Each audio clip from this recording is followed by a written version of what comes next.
The show host and affiliates are not liable for any statements made or any harm claimed. All callers to the program indemnify Straight Talk from all claims. Offensive, defamatory, or unlawful content will not be tolerated. Be a part of the conversation by calling 745-2626. Now, here's Straight Talk with Austin and Ellio on Bobo 103.1. And hello, K-Man, and happy Monday to you, and welcome to another episode of Straight Talk here on Bobo 103.1 FM.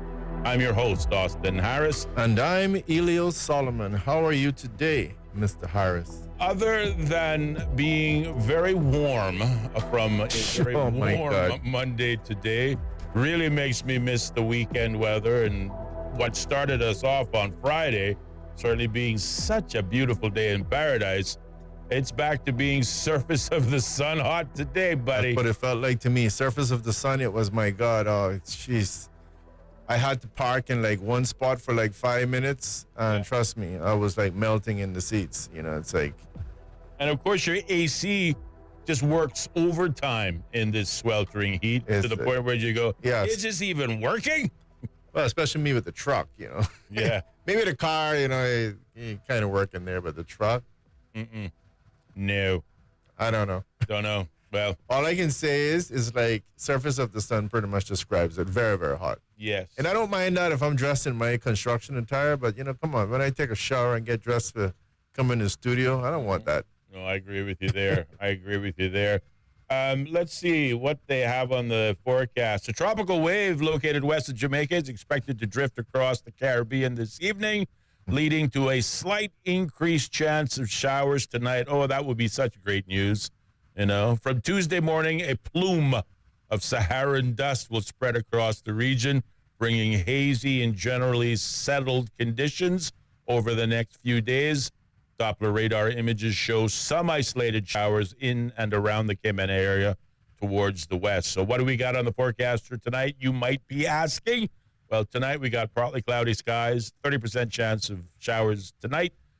Temperatures will fall to the low 80s, so not much cooler tonight than it was during the day. Winds will be east to southeast at 10 to 15 knots, and seas will be moderate with wave heights of 3 to 5 feet. At least the wave heights have calmed down. Friday, obviously, it was a bit choppy, and there was a small craft warning, but that seems to have gone away. It was a beautiful weekend water-wise. I want to talk to you about that when we come back. Yeah, rumor has it. Tomorrow, again, surface of the sun. When they say partly sunny skies with increasing dust haze, chance of showers in the morning. Temperatures will rise to the low 90s, but the heat index will be somewhere in the region of 103 degrees Fahrenheit. So, you know, if you got any eggs that you want to, you know, fry on the hood of your car, you're too busy in the morning, don't worry. You can have eggs all day long thanks to the sun. Winds will be out of the east to southeast, 10 to 15 knots, seas moderate once again. The outlook calls for similar surface of the sun temperatures through until Wednesday evening. So that's a quick look at your Monday evening weather forecast for tonight and tomorrow, as well as a quick forecast all the way into Wednesday. But this is the tropics. Weather can change on a dime. So with a little luck and a couple of prayers, maybe we'll see more rain than sun. You're just excited because we kind of learned that thing about the Sahara sand and how that might actually save our backside. That's right.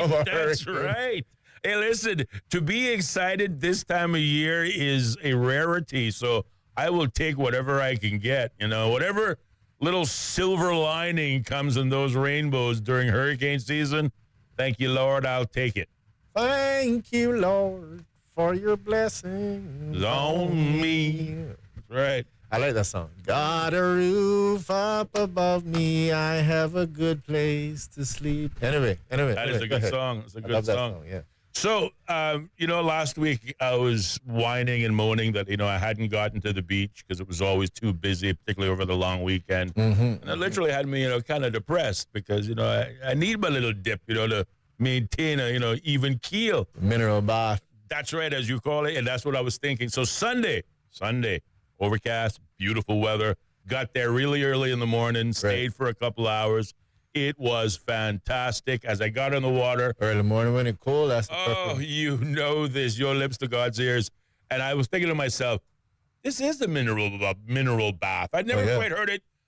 I never heard that before. Yeah. And I'll be honest with you, when you said it on Friday that, or maybe it was earlier. Something inside you jumped out at that. Yeah, you said that salt water has all of the minerals in the world. Is that what you said? That's pretty much what I said. I didn't know that. Yeah. But, I'm a firm believer. Even gold is in there. I'm a firm believer. You know that? No, I didn't know that. Yeah, even gold's in there. No wonder I always feel golden after I take a swim. You feel a little richer. Oh, yeah, listen, nothing that salt water don't fix from colds to achy bones and joints as you get older. Listen, it's a good thing. So I got my little dip in on Sunday, and I was thrilled. It was a tail end of my weekend, but it set the tone for the week. And to your point, a mineral bath really put things in perspective. You know, it really does. It's well, first of all, I give you a story. You can't live up in East End without getting a little maiden plum on you, right? Okay. So I got some maiden plum on me years ago, and then you try to talk to everyone. It's like, what do I do? It's like, oh, you got to put some bleach on that. On my skin? Really? You're getting all kind of remedies coming out. But bottom line is, oh, you don't drink it like Donald Trump did for COVID. You drink a little bleach, you'll be all right. The Lysol or something he would recommend it. I tell you that, but gargle with this, you'll be fine. But honestly, on that Your side, last headache. the argument is the solution is very simple. As soon as you get the maiden plum on you, you go to the beach and you then go in the salt water and you get the sand and you scratch it because it itches the hell out of you, right? Yep. So you start scratching it with the sand in the salt water. Okay. And that sounds kind of abrasive, but Exfoliates. the bottom line is you're scratching it and the salt water's getting in there. And then you're going to do that pretty much until it stops itching. All right. And between that sand and the salt water, my friend, maybe you got to take a dip or two after that, but gone. If you do that right away, gone. Safe way. And the simple fact that itching is actually, a relief, and you think to yourself, well, I keep doing this because I'm happy right now. Yeah. And you just say you keep doing it until it goes away. Deal. Yeah. It's a win-win snenario. Yeah. I mean, well, obviously, I'm not a doctor. I'm not giving you the proper advice here to make you. No, you're a bush doctor. Well, I'm not. I want to make You're sure. a herbalist. I got to give the straight talk disclaimer. Hey, You're an organic herbalist. we're not doctors. I'm just giving you my experience, and I would suggest that you don't scratch it, too abrasively, Right. like you want to peel your skin off. Right. But you have the pleasure of keep scratching because to me it's like a natural thing, right? God made us, right? If it's itching, he wants you to scratch it. You scratch it for a reason. So you just want to scratch it, not. It feels so good. But the thing is you don't want to be scratching it with your hands, right? Because what's happening then if you just do that, then you're transferring this oil or poison to another part of the body. Just Do it with the salt water. necessities, Mother Nature's recipes. You think about that Jungle back Book. scratching in the bear, right? Yeah, that's right. Baloo. Love that. Yeah. Just the bare necessities of life. Yeah, so hopefully I help somebody. Somebody's out there with maiden plum or something. Absolutely. Well, listen. But salt water, but no, honestly, sorry. Go ahead. Salt water is, listen, salt water, listen. It's a Barbadian thing. Listen, man, I tell you, man, the paint the bottom of the car black, the raso, man, paint the car brown. Anyway, listen, That's the only painting. salt water is like extremely good for you. You have to understand the human body absorbs a significant amount of these minerals. And I mean, I don't have all the facts and stuff in front of me, but it has a tremendous amount of benefits for us. You know that you're suffering from a heart attack. I'm going to pick you up. The first thing I'm going to do is give you that bag of injected in your veins. There you go. You actually need this. You need it. So I encourage people to enjoy the salt water. And one last thing. Well, I was just going to say, like we researched Saharan dust, which is We can do that. the highlight. I can pull it up. We're going to definitely research. I will pull it up. I'll pull it up in a couple of seconds. Well done. But the thing of it is I also believe humans have the ability to kind of know what's good for you. Mm-hmm. Now sometimes it gets a little blurred, but have you ever noticed that who doesn't really like just going to the beach and smelling the salt here, and again that's very good for your lungs, right? Mm-hmm, mm-hmm. So there's something natural that draws us there, and because to me it's something healthy for you. Mm-hmm. You really want to enjoy it. So we have the beach. We have it right around us. There's millions of people right now that would trade places with us. Quick o'clock. Mm-hmm. So go enjoy the beach. No, absolutely. Absolutely. You're right. Visitors flock to the Cayman Islands, maybe not by cruise, but they flocked to the Cayman Islands They were. just to They take were. advantage of our fantastic outdoors, the white sandy beaches, the crystal clear waters, that mineral-enriched salt water that you can see, straight to the bottom, all of that. If you live in this country and you do not go to the beach, take in a sunset, take in maybe even a sunrise, then I do not know what you are doing with your life if you are not doing that. Yes. So, Sunday, obviously the dip should have been, the good news that is really, what's going to top that? Mm-hmm. So here I am waiting in the water, waiting on the water. So, and what did I see? I saw two couples, and I'm assuming they're couples. It was a man and a woman in one batch, and the next one was a man and a woman and their family dog. And they're walking the beach. They got a 5-gallon pail with a garbage bag in the 5-gallon pail, and they've got a pair, each of them, one each, some kitchen tongs, what you use in the barbecue and whatnot. Yeah. And they're there picking up trash off the beach. And I sat there in awe, having my faith in humanity refreshed, because here I am thinking, well, here are private citizens, just a couple out for a morning walk. One, they brought their dog. And, whilst they're walking, they're just picking up. Doing a good community thing. Exactly. Doing a community, service. Nobody had to tell them to do it. Nobody had to encourage them to do it. They're not being paid to do it. They're just doing it because it's the right thing to do. And I was so moved by that. And I did say to myself, I'm not going to say a word. I'm going to leave them alone. I'm just going to sit here, float, and smile and be happy with them because, again, the world is not all bad. But, of course, I couldn't be quiet. So I had to walk up to them. And I just wanted to say very quickly, congratulations. Thank you. Thank you for what you're doing. It means so much. And as it turns out, they are part, and I also noticed this when I got closer, Right. and they were wearing matching shirts, matching tank tops. I thought, wait a minute, this is odd. I mean, I know couples tend to look alike, but 4 of you can't be. And I don't think the dog wore one, but they did have matching shirts on, and it had the words Cayman Eco on it. Okay. So I asked, what is that? And apparently there is a charitable group, an organization of friends called Cayman Eco, volunteers, if you will. And one of the things that they encourage their members to do is exactly what they were doing, just randomly picking up trash as part of their otherwise morning exercise. And again, I just wanted to give them a shout out. I was going to give the couples a shout out. There were no names involved until I, realized there's an organization attached to it. So I'm going to give them both.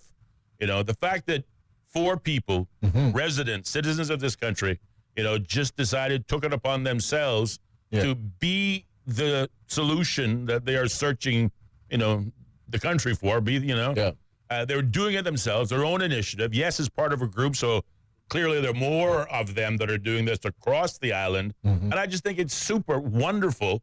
And as I said, it reaffirmed my whole faith in humanity. And yeah, maybe the mineral bath had me in a good place. But that was what I was looking at, as if the view over the horizon wasn't spectacular enough. Then I turned to the beach, and this is what I saw. So it was a happy, happy Sunday. But I'm sure that, first of all, the mineral bath would put you in a happy mood. And something like that should only do even more. Oh, But I've seen those groups as well. I mean, again, I didn't note specifically the names. In fairness, even some Filipino nationals were out there. At one point, I saw them cleaning up as well. And it is really, really good because there's a lot of people throwing trash, and it sure makes me feel a lot better knowing that we've actually got people who are doing just the opposite. No, absolutely. Just being conscientious. And for the same reason we stated, if you live here and you don't go to the beach and enjoy what tourists involve, you spend big bucks on just to come here. But likewise, if you live here and you live in paradise, then it is in all of our best interest to take care of it. And it's just great to see persons walking the beach and saying, this doesn't belong here. And, picking it up themselves, putting it in the trash, undoubtedly following behind their doggy as well, picking that up as well, sticking it all in, and then dumping it in a trash receptacle when they're all done. It's just so impressive. So, if you were one of the 4 and your little dog too, then, a big shout out to you, and likewise to your organization, Cayman Eco.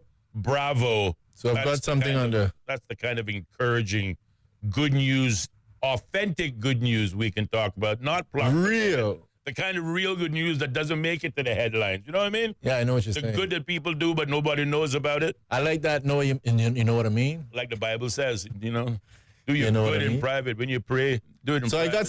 I got some seawater benefits, my friend. Physical away. health benefits. You know what I Okay. mean? For all of you listening, I know what you mean. all right. Do these things and then you don't really have to go to the doctor as much. Physical health benefits. One, it improves the skin health. Seawater is rich in minerals like magnesium, calcium, and potassium. Helps treat skin conditions such as eczema, psoriasis. Don't get me right in the pronunciation. Psoriasis. Psoriasis, that sounds like it. Acne. And an eczema. Yeah, and dermatitis. Salt water has antibacterial and antifungal properties, which aid in cleansing and healing wounds and irritations. Add maiden plum. Boost circulation. The natural pressure and temperature variations of ocean water stimulate blood flow and circulation. Helps oxygenate the body and improve overall cardiovascular health. It reduces inflammation and muscle pain. The magnesium in salt water helps relax muscles and reduce inflammation. Ideal for sore joints or after workouts. I can attest to that. Minus the after workout. Natural, yeah. Oh, just getting up thing. Well, just getting up might be a workout. Just getting up is woo. When you hit 50 and beyond, Natural getting up is a workout. hydrotherapy. The water buoyancy eases strain on joints. Detoxifies the body. Salt water draws out toxins through skin via osmotic action, promoting detoxifications, helps exfoliate dead skin cells, leaving skin smoother and brighter, improves respiratory function. Breathing in the sea breeze filled with salt and negative ions can help clear the sinuses and lungs. Ocean mist is especially beneficial for asthma, bronchitis, and allergies. Mental and emotional benefits reduces stress and anxiety. The rhythmic sound and motion waves having I can attest to this one too, by the way. Okay. Having a calming effect on the nervous system. Magnesium helps regulate cortisol and promote relaxation. Enhances sleep quality. A dip in the sea can rebalance your body's mineral levels, particularly magnesium, which supports deep, restful sleep. Improves the mood. Exposure to sunlight and ocean air increases serotonin levels. Swimming or floating in the ocean grounds the body, promoting a sense of well-being. That might have been why you were off to a great day there. Yeah. No, I believe it. Yeah, and I can testify to those things. there's a host of He other ain't things. lying. There's a host of other things that I don't even know if you need me to read all of it. You get the idea. No, that's fantastic. Well, again, we've proven another point right here in Straight Talk, if it only for our own edification, but I think a lot of people would find that information interesting. But I remember having a similar discussion with my brothers. And another one is, for example, so I was saying that we're naturally drawn to things that are good for us, even though sometimes we end up putting a bit of a twist on it. Like you might ask yourselves, why am I necessarily drawn to get to the bar or hang out with people? But there's a healing benefit that you get when you're with other people. Yes. Now, you're probably negating it if you're having alcohol, but the very fact that Says you. says who? But the fact of the matter is that when you're together, you do that. I remember asking the question, well, why do you like to travel? You know, and then people say, oh, I like to travel because I like to see new places. And I'm like, but you could do that on YouTube. But you ever remember as a kid when you had to clean your yard and you didn't want to do it, but you didn't have a problem going over to your neighbor's house and cleaning their yard? Ironically, yes. Right. I hate to admit that, but yeah. So when you go away on I would feel vacation, guilty about that to this very day. yeah, but when you go away on vacation, it's like you're leaving. The fact of the matter is that that's your stress. Right. Even if you're in someone else's stressful environment where you're now not carrying your stress, right? So that, again, that vacation thing is it's a healing thing. And human beings are naturally drawn to things that are beneficial to us, Right. assuming we don't end up putting a twist at the end of it. So if you find yourself looking at the ocean and saying, God, that breeze feels good, just take a minute. It's not going to kill you. Take 20 minutes out and see if you can get yourself a breath of fresh air, or who knows, even take a dip. Yes. I did that in Bordentown the other day coming from East End. Water was great. Yeah. Total awesome. Fantastic. So Well, what other good news do you have today, other than the dog wasn't wearing his shirt? I would have been surprised the dog had his own tank top. Well, I've actually seen him dressing the Maybe a dog. little handkerchief around the dog's neck, which I think is kind of cool. Well, that might happen. But no, the dog. I didn't see the dog in uniform, but the other four were, only upon closer examination. So I think it's all good. And again, it was a wonderful weekend. And as we stated, if you haven't gone out to the beach in a little while, Caymanians, locals, and residents, I mean, really, try it. It does wonders. It really does wonders. Cheaper than therapy, baby. It's cheaper than therapy. Does the body good. It does a body good. Absolutely. And I think that pretty much does it for the good news category. I don't see anything in the good news category left unless there was something, unique happening at your farm. A little birdie told me you got a goat. I assume it was a she-goat or a male goat. A male goat. A male goat. Don't start that topic now. Don't start that topic. It's like a bull. Ooh. It's like a round. All the lady goats on Ellio's farm were happy this weekend. He brought them in a stud for the weekend, didn't you? Do tell. Do tell. Inquiring minds want to know, Ellio. It's a big, huge ram. I'm not sure that the donor wants me to call his name. No, we have to call the donor. No. So you can do it, but I'm not going to do that. So you brought a ram in to what? Keep the girls busy and maybe get little babies? It's that time, Austin. It's mating season, is it? It's that time. Uh-huh. So you lock a ram in there with 15, 20 goats. Or those. Love is in the air. Something like that. All right. Well, let's hope for good news and lots of little baby.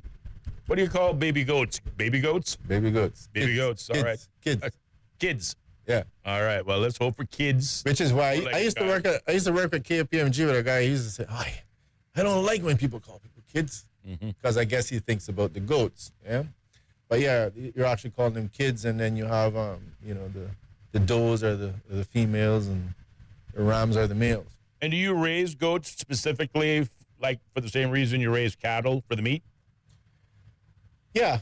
I mean, that was why I'm raising. I'm not raising them for the milk, but I wasn't concentrating too much on selling them at this point. But I'm almost at that stage now. Okay. Because I was just busy doing other things and just kept feeding. But now it's like I'm thinking, hold on a second now. This has been going on for 2 years. When am I going to turn a buck on this one? I feel kind of naive. I'm going to ask the next question, but then my mind reminds me the only stupid question is the one not asked. So, goat milk, do people consume goat milk? What? People drink goat milk. They said one of the healthiest milks. And then they also have a cheese, right? Okay. Well, yes, I've heard of the goat cheese, but never the goat milk. Oh, yeah. Okay. Well, I guess if you can make cheese out of it, you surely can make milk out of it. Can't get cheese if you don't have milk. The other. So, right. All right. No, I just never heard of goat milk consumption. Pardon the ignorance. Which, by the way, the Bible has a scripture and it says, don't cook the kid in his mother's milk, which amongst other things is interpreted as you shouldn't be eating meat along with milk. Oh, really? Just one of those FYIs for today. Okay. All right. Well, you are the Bible man, and I say that with great pride and admiration. You are the kind of Bible man, and there are one or two Bible topics that one of these days, Ellio, I'll just put you on notice. One of these days, because I got questions, and one of these days I'm just going to ask you out of the blue. So, Ellio, I hear you're the Bible man. I hear you get up in church all the time and read verses and preach a little bit and say a few prayers. So I'm going to ask a thought or two on one or two subjects that have been, piquing my curiosity for more than a minute or two. So just let you know. Anytime. A little advance warning. Anytime. I know, because you're ready to go at any time. That's why I love you. Well, it is 57 minutes past the hour of 4 o'clock and just a few short minutes away from having to pause and take a short commercial break, check in with the top of the hour news. But maybe now is a good time to do what we normally should have done at the beginning, but we just started jumping right into the good news, and we forgot all about it. Obviously, you're tuned into another episode, Straight Talk, on your favorite channel, Bobo 103.1 FM. But we're also simulcasting live over YouTube and Facebook with the key search words, Straight Talk Radio Show. You can also find us on the ACT Cruise Tourism Facebook page as well. The phone lines are open. Number to call, 745-2626. Whether you want to share in the good news, if you've got some good news of your own, as you know, we do strive to bring the first half hour of our otherwise 2-hour show. We try to start off with something good, something positive, even if we have to make it up. which we never do, by the way. We just find something good to talk about before we hit on some of our major topics. What will those major topics be, you might ask? Well, I was going to be coy about this and only, take you up on it at the 5 o'clock hour.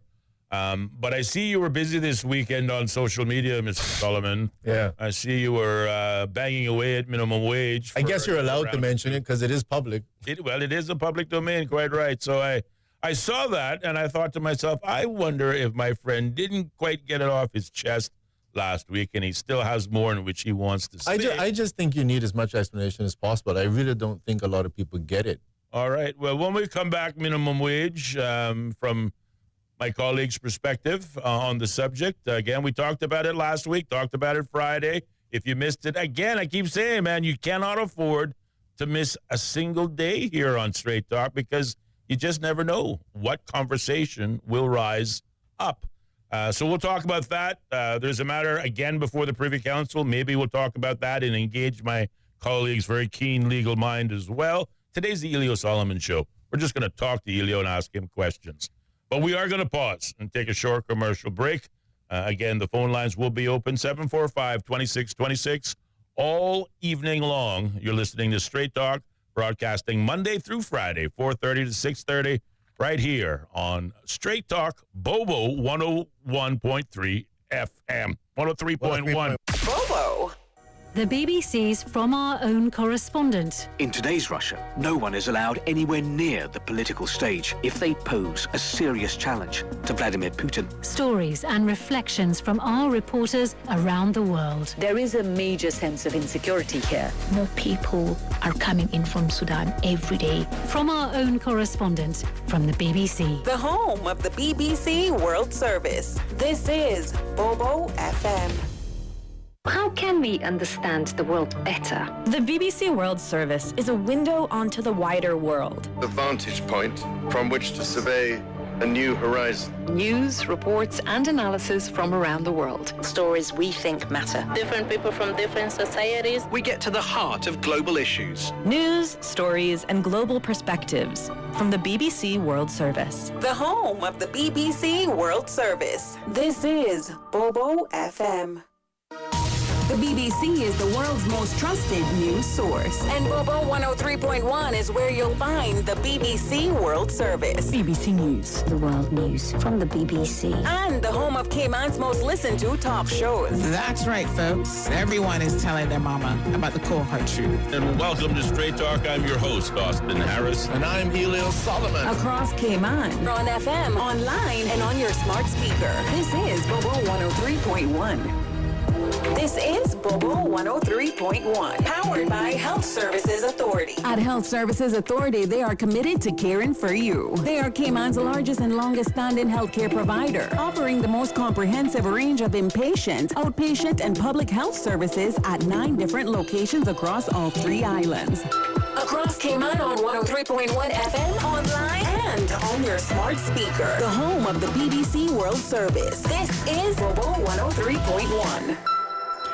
BBC News, I'm John Shea. Some of the world's biggest charities and aid agencies have issued a joint call for the Israeli and US-backed food distribution system in Gaza to be shut down immediately. Hundreds of Palestinians have been shot dead while trying to access aid from the Gaza Humanitarian Foundation.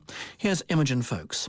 The Gaza Humanitarian Foundation began work just a month ago, replacing 400 United Nations aid distribution points with just 4, guarded by Israeli troops and private security firms.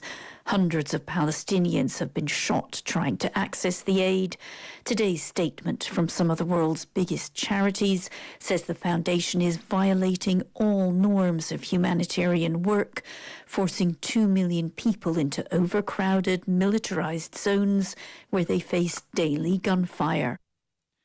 Witnesses and medical staff in Gaza say more than 20 people were killed when a seafront cafe used by journalists and activists was hit by an Israeli airstrike. Videos appear to show the moment a missile hit Al-Baka Cafe. Here's Lucy Williamson. At the edge of Gaza's coastline, at the centre of Gaza's war, Cafe Al-Baka itself became a target today. a hub for journalists and activists, one colleague told me. Its beachside tables, a link to Gaza's past. Its internet connection, a link to the outside world. Among the wreckage, the body of 26-year-old Hadi Abudan, one of the cafe staff, identified by his mother as he was carried past. The US Senate is holding a series of votes on amendments to Donald Trump's huge tax and spending bill, which he wants to sign into law by Friday. The marathon session is expected to continue through the night into Tuesday morning. The Republicans have a slender majority in the Senate, but our correspondent Anthony Zerka says the bill is at a delicate stage. The Republicans are doing a very delicate balance here, where on one hand they want to cut enough to try to keep the numbers on this bill from going even past the $3 trillion that adds to the deficit. But they also want to, there are other Republicans who want to protect these social safety net programs like Medicaid. And so the risk is any of these amendments, some of which cut more, some of which cut less, that might upset one side or the other. And then if they lose any votes from one side or the other, they won't be able to get this over the finish line. I mean, it's a question of math. The International Criminal Court says it was the target of a sophisticated cyber attack during last week's NATO summit in The Hague. The ICC stressed that the attack was quickly detected and contained. The court holds highly sensitive information, and it's the second major cyber incident that it's faced in recent years.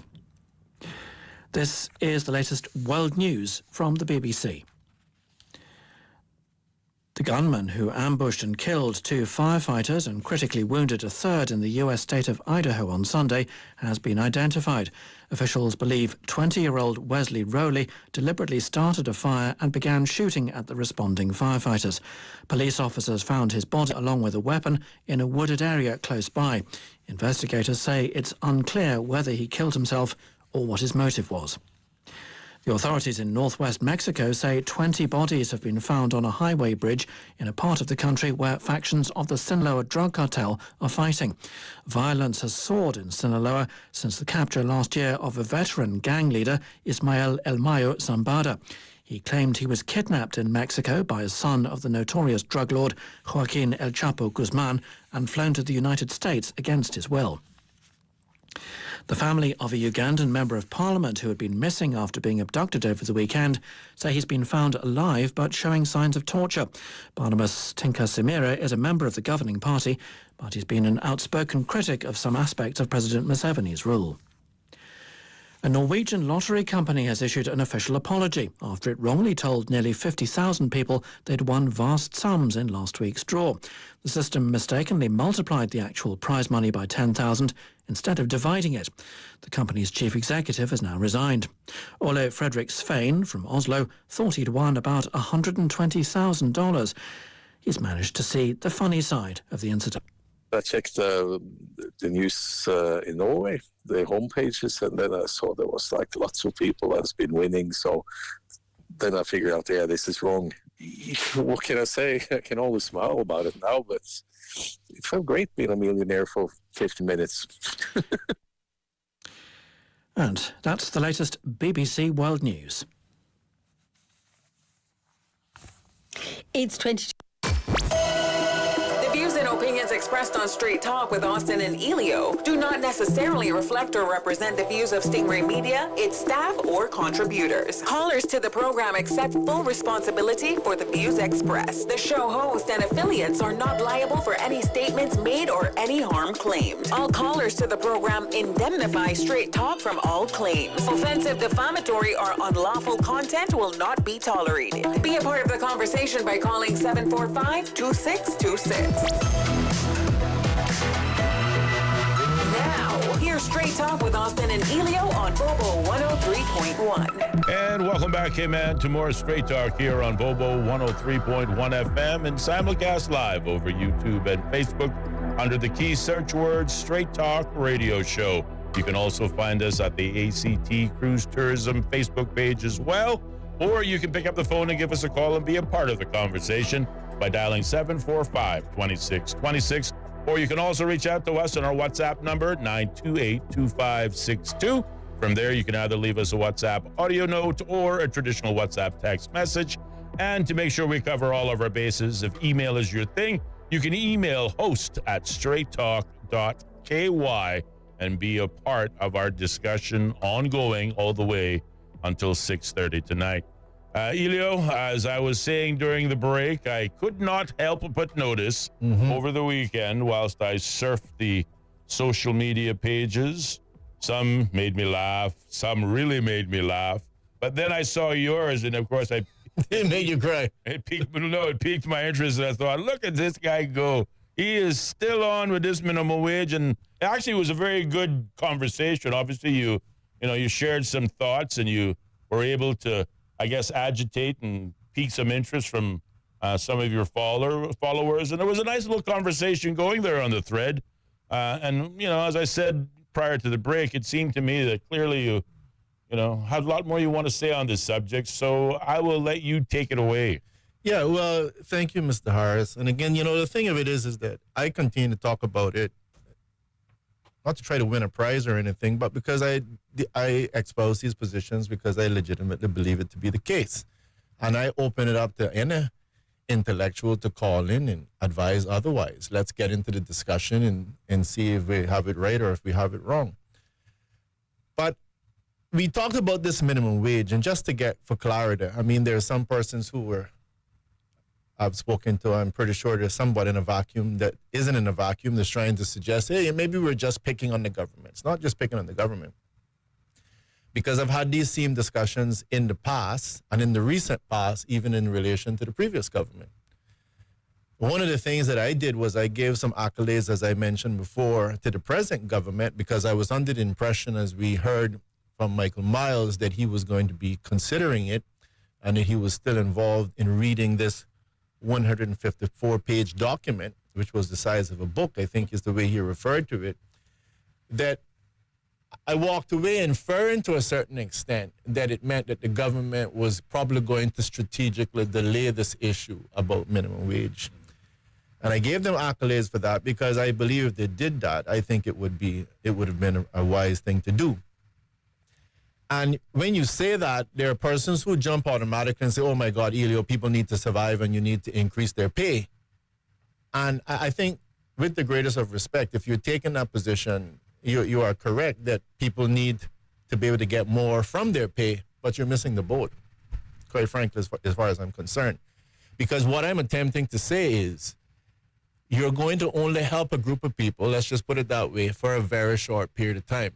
And so I want to show that the issue that we need to address is about reducing the cost of living, not increasing the amount of money that you're making. And the second one is to show that when you increase the amount of money that the person is making, you're only going to, in turn, increase the cost of living. So let's just say I was giving a Caymanian right now $1,000 a month. We could probably all very quickly agree that $1,000 a month, you can barely survive on $1,000 a month. Or anyone. But if I said to you that I gave the same $1,000 a month to a Caymanian, but he was living in the Philippines, or he was living in Honduras, or somewhere else, we would probably change our talk. We would probably say, well, that's possible. You could probably live like a king somewhere else with $1,000 or $2,000. Well, then what does that tell us? That is telling us that for some reason, the $1,000 that you have here is not going as far as the same $1,000 would go if you're living in the Philippines, Jamaica, Honduras, or whatever.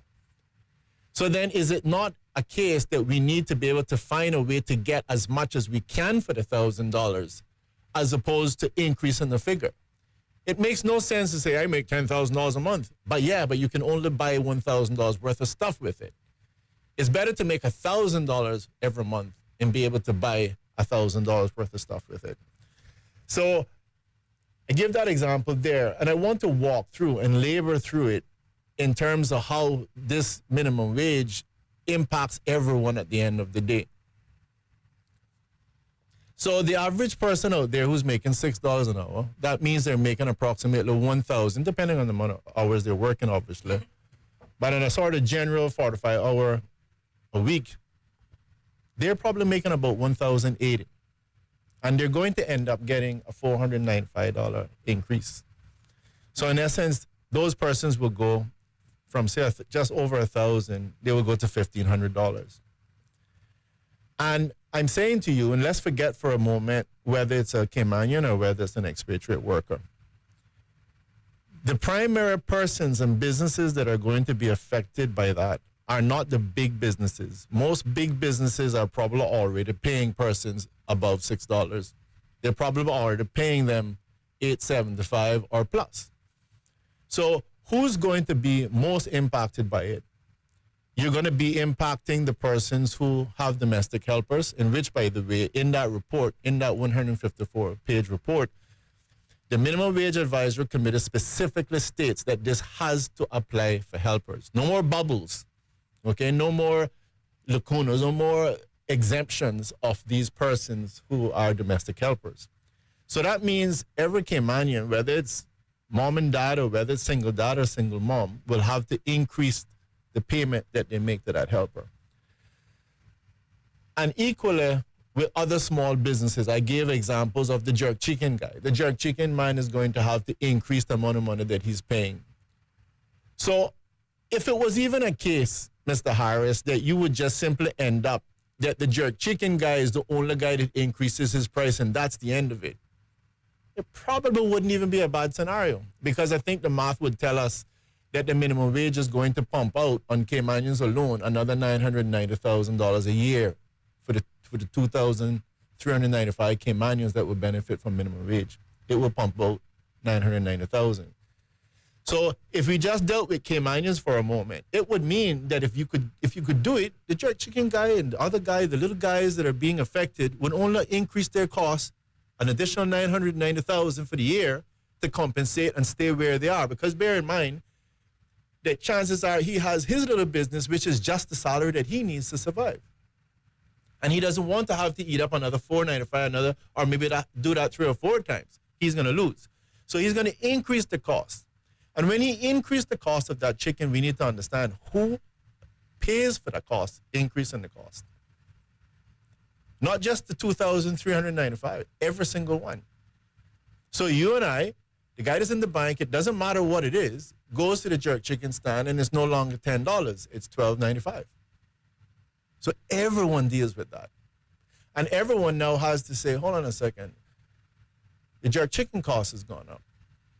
The cost for the construction has gone up. And the cost for X, Y, and Z has gone up. So his cost has gone up, even though we could say, for all intents and purposes, he had nothing to do with the minimum wage. I wasn't involved in the formula. My salary was already fixed. But his cost is increased, and therefore he's now saying, hey, I got to deal with this. And now he might say, where I'm directly impacted is I have a helper. And let's make it's Ellio. And my survival is my apartments. But I have 2 helpers because my daughter's handicapped, and I need one for cooking, and I need one for taking care of massages and trying to get her to see if she can walk ever in life. But you're going to increase my payout by, let's say, $1,000. Well, then what do? I have to get up and say, well, I think I need to raise the rent. I need to find the money. Am I right, Mr. Harris? I have to raise the rent. And so your tenants now are going to pay an increase because somebody else is paying an increase. So the bottom line is that all of these fees continue to get passed on to everyone. And you're going to end up in a year later in the same position where the guy that was making $6 before, that has now enjoyed $8.75 and was happy for a year, is right back at the same position. Because immediately when he got it, he did not pay pension any longer on $1,000. He's paying pension on $1,500, which means his payments is $75 and $75 for the employer as opposed to $50. And in the same way, his rent has gone up because some landlord had to pay a little bit more for their helpers. So his rent has gone up. And then at the end of the day, the jerk chicken has gone up. And anyone who is depending on the rental services, the construction services, the jerk chicken costs are going to increase their cost also to compensate for their increase in the cost. So bottom line is you have to get to the point like you would like to say, well, I need to go somewhere else and retire, where my dollar goes a little further. That is the right attitude. How do I make my dollar go further? Not increase the dollars. It makes no sense for you to say, I'm living in the United States, I make $300,000 a year, but it's the same as it would have been you were making $60,000 just 7 years ago. Well, what difference does that make? To sound like you're making more? No, it's about making my dollar go further. As if you say, Ellio, I would love to get my pay right now and be living in the Philippines. I'd be living like a king, man. So that's what we want. And how do we achieve that? We achieve that by being able to go out and say, what can we do to get down the cost of electricity, the cost of water, the cost of food? You and I have talked about agriculture. There's a myriad of different things that can be done and should be done that at the end of the day will lower your cost of living. And when you lower the cost of the living, the the person who's making the salary that they're making today, regardless of what that is, it means it has increased. You want to get the island to the point that it's almost as if you went somewhere else to live, because that's how drastically the cost of doing business, the cost of goods and services has decreased.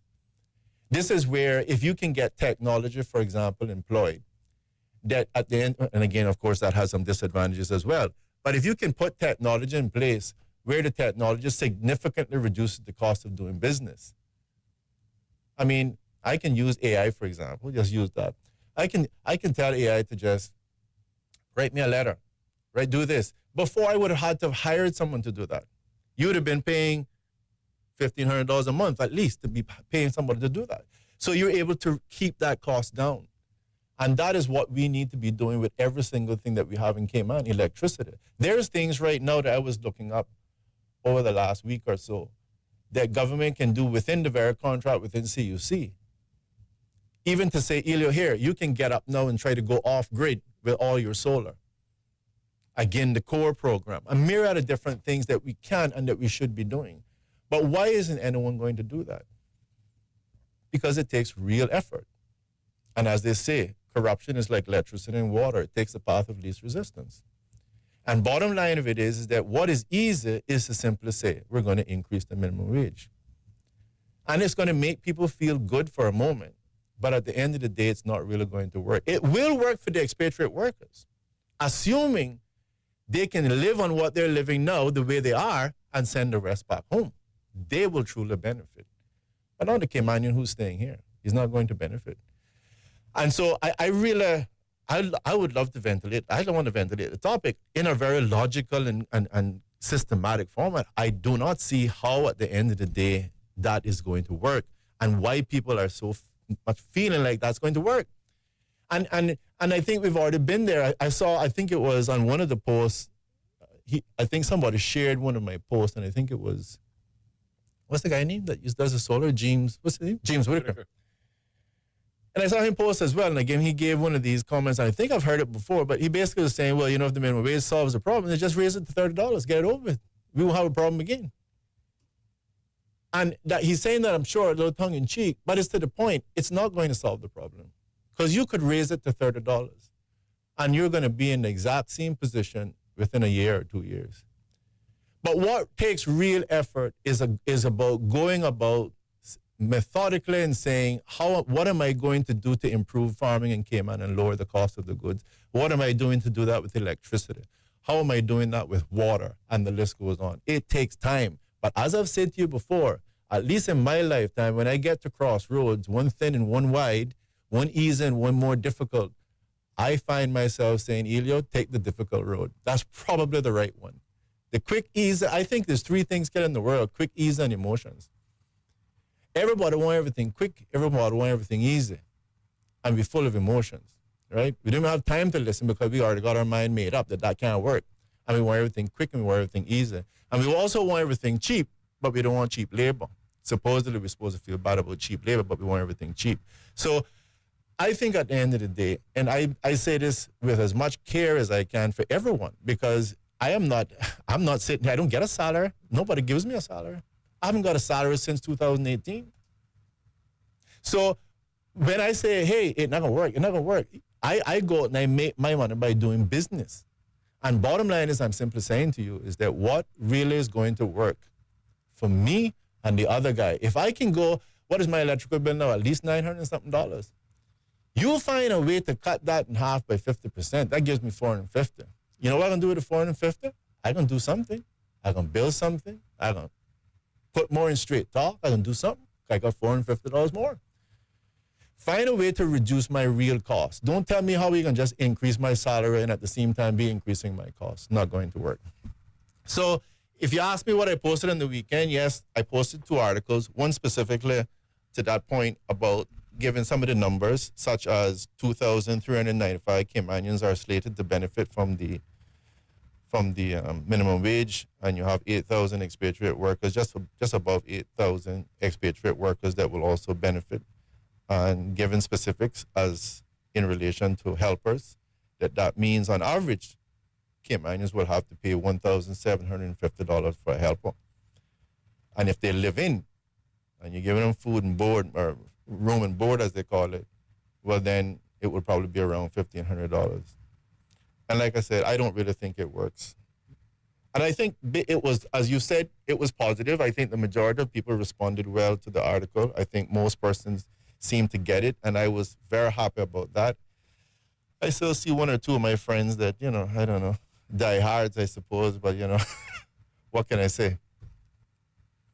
So that's it. I certainly won't say anything. I'll leave it alone. I'm curious about one thing, though. Sure. Because those who have been discussing minimum wage, and first of all, the minimum wage hasn't been increased since 2015, but yet the cost of living continues to rise, suggesting that in the present circumstance, costs are going up regardless of where minimum wage is. But those who have been detractors to minimum wage have been more minded to look towards a living wage.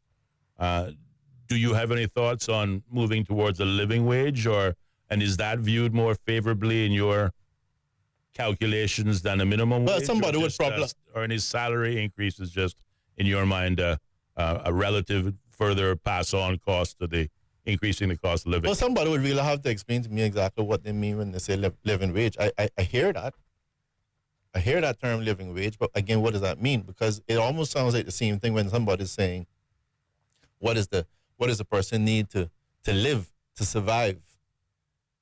All I'm simply trying to get you to understand is the economics of saying that you and I would want to go to certain countries right now. There's a reason why there's a guy who doesn't want to come to Cayman and travel, right? There's a reason for a guy that doesn't want to come to Cayman and say, love the place, but too expensive. Because I lose on my dollar when I go to Cayman. In fact, he might say the conversion rate right away kills me, because if I have $1 US, it only turns into 80 cents in Cayman. Am I correct? It's a discouragement. But he might say, I'll go to Jamaica, I'll go to the Philippines or somewhere else because my dollar goes further. And that to me is the aim. It has to be the aim of saying, how am I going to make the dollar that I give you go further? And I've lived long enough to see people, we easily pick up on something. One of the statements you made a few weeks ago was something to the effect that you won't get rich on the farming. That's right. Right. That's right. You won't. If you can prove me you can get rich on it, then I listen, but you can't. Well, unless you have a huge farm, and even those with huge farms say, boy, if I can just break even year to year, I'll be all right. I'll be satisfied with that. Okay, well, not to digress too much, but what if you don't believe you can get rich on farming, for example? And I would be inclined to agree with that, only to say, please don't start farming, at least right next to me. but anyway, outside of that, we say we got enough competition. What are you trying to say? No, outside of that attitude, here's the thing: if you don't get rich off of farming, what do you get rich off of? Some other type of business. Yeah. Right. Tell me something. What other business do you have? Let's just talk about farming for a second. A couple of goats. If I was to ask you questions about goats, let's agree that you would not necessarily have a lot of the answers, right? Yes. As in how long it takes for them to breed and deliver. No, you wouldn't know, right? I Okay. have no idea. Okay, good. But you can see that despite the fact that you are limited and many other persons are limited in that information, we're very quick, nevertheless, to draw conclusions. But there's very few businesses, if I could just use farming and just use goats specifically. What's the time? The last thing I need is a 2-minute alarm. Okay, I still got 2 minutes. Yep. So what other type of business do you have where animals, while you are asleep, are committing their coitus acts, their sexual commerce, and you wake up the next morning and, They're all fertile and ready. So you had 10, and by 3 months' time, 5 months' time, you now have 22. How many people grow their investment like that every 3 months or 5 months? Not many. Right. And you're just feeding them, and you feed them again, and 5 months later, it's the same thing again. There's very few things that you could engage in that allows you to have that sort of turnover. Where if you're going to sit and say, I can get $1,000 to $1,200 to $1,500 for a goat, and every 3 months, 4 months, you're getting another 12 and another 12. And remember now when the ram going now that you had 12 before, he got 24 to deal with now, you know. But it's still the cost associated to feeding and the upkeep and all of that. And again, if you were, that's what I'm saying. Okay, and again, if you were trying, compare cost to what you can get, but if you can break even, you're doing all right. But again, I'm glad you're bringing up costs. But yeah, if you were trying to do things in a way that, I'm going to try to make them more grass-fed, you would increase the cost. But considering, especially the good Department of Agriculture giving you a bag of feed for $6, it works. And my simple point is just on that, I can assure you that 30 seconds. That the growth becomes almost exponential in terms of what you can make with respect to farming. And in the same way you're very quick to draw those conclusions there, though they may be incorrect, is the same thing I think we're doing in relation to cost of living, minimum wage. It is 28 minutes now, almost past the hour of 5 o'clock, and we do need to pause and take a short commercial break. But when we come back, we continue to, again, discuss minimum wage from my colleague's perspective, and he's educating all of us. So don't go anywhere. There'll be more Straight Talk next.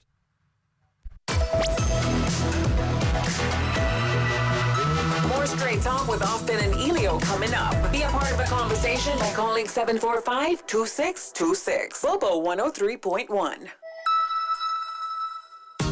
Shirts, pants, or linens. When you want them clean, just drop them off at Island Cleaners. Island Cleaners is a full-service dry cleaner, meaning you name it, they clean it. Professional shirt service, fluff and fold laundry, and more. Even drape and area rug cleaning and alterations, from quick hem jobs to resizing dresses. Island Cleaners, your one stop for everything clean. Artco Drive off Shedden Road. Ask about VIP and prepaid discounts. Looking for TVs, electronics, sound systems, speakers, gaming consoles, games, and smart home gadgets? Shop Cost You Less. Looking for housewares, small appliances, fans, mini fridges, and cooling? Shop Cost You Less. Looking for baby supplies, toys and games, pet supplies, cleaning supplies, and auto supplies? Shop Cost You Less. Looking for quality produce, grass-fed meats, and groceries? You guessed it. Shop Cost You Less. Cost You Less is your destination for everything you need on Island. Cost You Less. Everyday low prices on items that matter to you. Drinking water is vital to our health. At Cayman Water, we use reverse osmosis desalination to ensure safe drinking water. A semi-permeable membrane allows fresh water to pass through, blocking out contaminants. Then, we finish with a post-treatment process and conduct frequent extensive testing to ensure that you get healthy drinking water with an average pH of 7. Not only is water out of your tap safe to drink, it's approximately 400 times less expensive than bottled water. Help to reduce plastics and save our planet. Cayman Water cares. Learn more at caymanwater.com. When you're on the go, the experienced team at Foster's Pharmacy are here to help. Drop off your prescription while you shop or WhatsApp us and we'll prepare it, ready for your arrival. Whether you need prescription or over-the-counter medications, blood glucose testing, or advice on vitamins and supplements, we're here early in the morning to late at night. Both of our locations at our Camana Bay and airport stores are open 7 a.m. to 9 p.m., Monday to Saturday. For more info, visit fosters.ky/pharmacy. Foster's Pharmacy. Better health because we care. When it comes to weekly meal prep, I trust Kirk Market to provide the best value for quality proteins. The butchers at Kirk Market are super helpful. They always slice my steaks perfectly. Kirk Market has everything I need for healthy and flavorful protein-packed meals. From lean cuts of CAB choice beef, tender CAB prime beef, the juiciest pork, and all-natural hormone-free poultry, to their seafood section with everything from fresh local snapper to omega-3 rich salmon. I choose Kirk Market for the highest quality proteins to support my healthy lifestyle. Kirk Market. Eat well, live well, and discover a world of choice. We all work hard to one day buy the house of our dreams. Why wouldn't you protect it? With Saxon, you now have the option to get a home insurance quote online. Avoid the waiting in lines and the traffic. Simply log on to saxon.ky and click to get a quote to get started. At Saxon, we pride ourselves on providing our customers with excellent customer service and convenience. So what are you waiting for? Visit saxon.ky today from the comfort of your home or office to get your quote and protect the things you love. Saxon. Smart Insurance. Across Cayman on FM, online, and on your smart speaker. This is Bobo 103.1, powered by Health Services Authority, committed to caring for you. The views and opinions expressed on Straight Talk with Austin and Ellio do not necessarily reflect or represent the views of Stingray Media, its staff, or contributors. Callers to the program accept full responsibility for the views expressed. The show host and affiliates are not liable for any statements made or any harm claimed. All callers to the program indemnify Straight Talk from all claims. Offensive, defamatory, or unlawful content will not be tolerated. Be a part of the conversation by calling 745-2626. Now, here's Straight Talk with Austin and Ellio on Bobo 103.1. And welcome back, Cayman, to more Straight Talk here on Bobo 103.1 FM and simulcasting live over YouTube and YouTube and Facebook at our Straight Talk and ACT Cruise Tourism page with the key search word Straight Talk Radio Show. It is Monday, and it is an open mic Monday. The phone lines are open at 745-2626, or you can reach out to us on our WhatsApp line, 928-2562. We are chatting about minimum wage, and again, hearing my colleagues' perspective on the issue. And prior to the break, I asked the question, if he doesn't support a minimum wage, does he support what seems to be all the rage as an alternative? That is, of course, a living wage, and that's where we left it off before the break.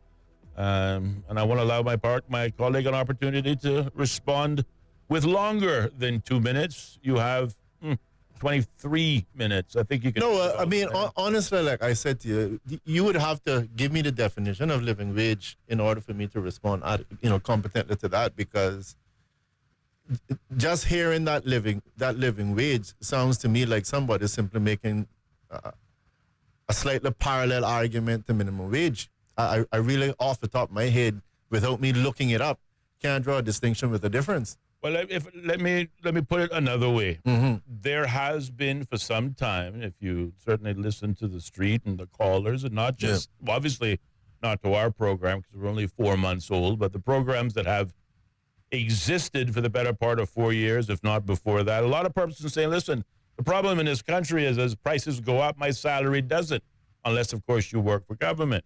Work for government, they have cost of living adjustments. Some, if not many, of the white-collar jobs have cost of living adjustments, but certainly not in the blue-collar trades, whether you're a small or a medium-sized business.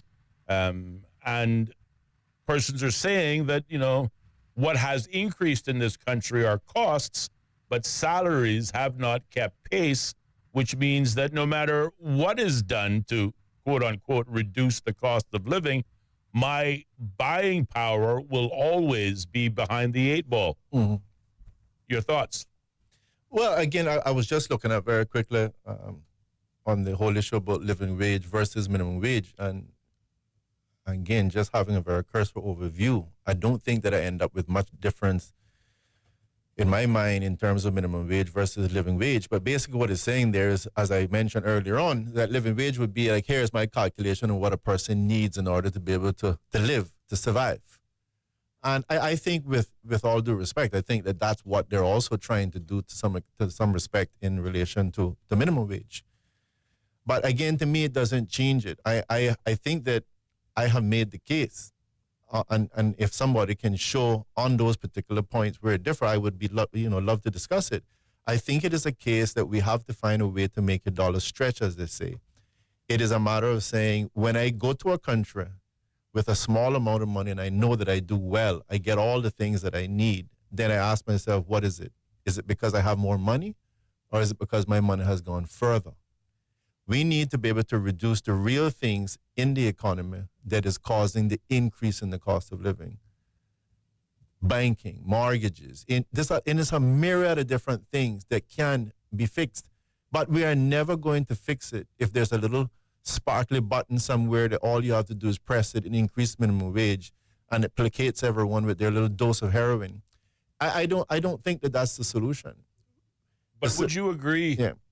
that, and again, this was the point that I wanted to get back to, that the last minimum wage increase, the introduction of minimum wage was introduced 2015.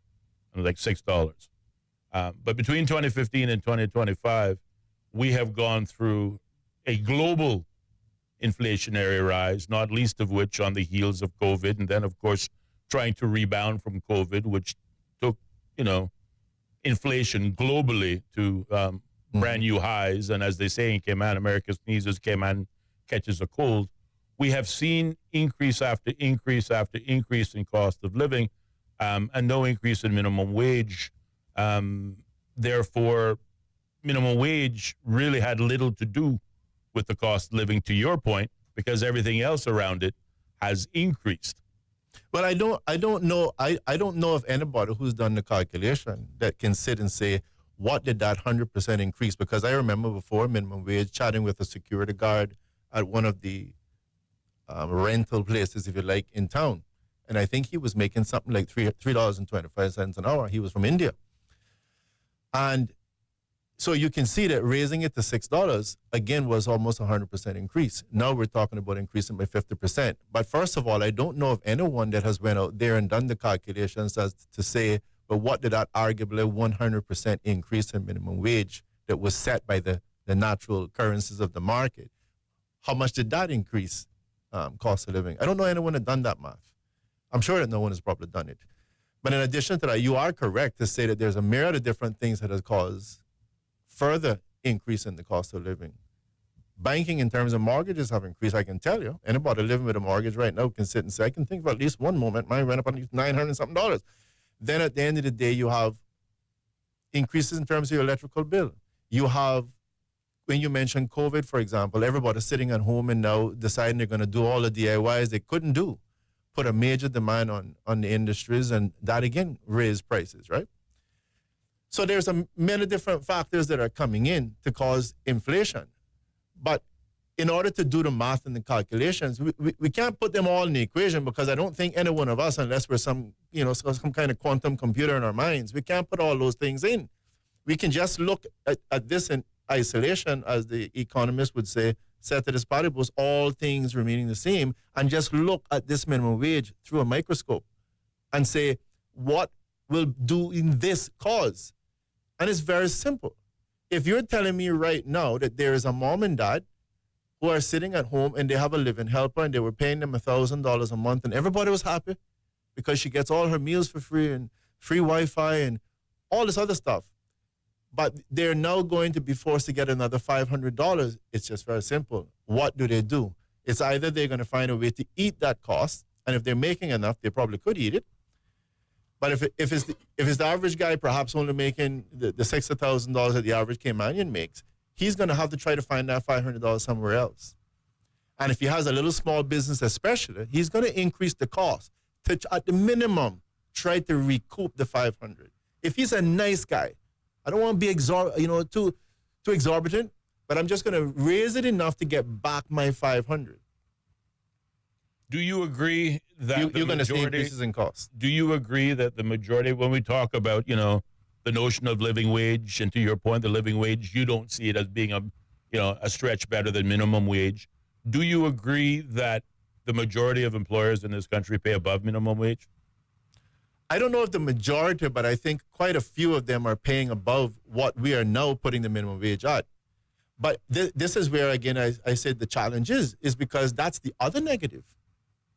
By increasing the minimum wage, you're really destroying competition. The big construction company, if I'm the big construction company, I can sit and say, yes, I think you should increase it, because I know it's going to hurt my competitors. It's going to hurt my competitors. They can't. I have been in the business long enough. They can't compete. It's just like if I'm taking a completely selfish attitude, I would go, yes, don't get into farming. Oh, it's terrible. You don't want to come here. But if I'm honest, I'm going to say, yes, it's hard work, but there's very few things. If I had a couple of dollar bills that were sleeping with each other in the middle of the night and I woke up the next couple of days and they had $10 more, I would like it. So I'm just simply saying, from that perspective, there are a lot of companies that are already paying about a minimum wage. It's not going to affect them. Who is it going to affect? It's going to affect the little guy that has a little business. So if you accept that, if not the majority, then let's just throw a figure, at least half of the companies are paying above what is defined as the minimum wage, either at the 2015 level of $6 per hour or at the proposed 2025, soon to be 2026 let me look. Well, let me look very quickly. Let me look very quickly to see how many micro businesses we have, which is really what we want to talk about: small and micro business, right?